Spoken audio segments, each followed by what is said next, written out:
আসন্ন জাতীয় সংসদ নির্বাচনকে কেন্দ্র করে বিএনপি যেখানে শেখ হাসিনা সরকার পলাতকের পর থেকেই চাঁদাবাজি, সন্ত্রাস এবং লুটপাটে ব্যস্ত, আর ঠিক তখনই বাংলাদেশ ছাত্র সেই শিবির থেকে শুরু করে ঊর্ধ্বতম কর্মকর্তা এবং মাঠ পর্যায়ে প্রত্যেকটি নেতাকর্মী তাদের ব্যস্ততা রয়েছে তাদের ভোটারের কাছে গিয়ে তাদের নিজের ভোট আদায় করে নেওয়াতে ব্যস্ত। এবং বাংলাদেশ জামায়াত ইসলাম একের পর এক চমক দেখিয়ে এবার আজকের মতো জোট করে নিয়েছেন এনসিপিকে।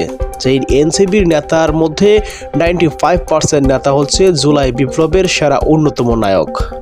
আসছে আগামী 12ই ফেব্রুয়ারি নির্বাচন, হ্যাঁ ভোটকে জয়যুক্ত করুন, এটি নিজেই জানিয়েছেন ডক্টর মোহাম্মদ ইউনূস।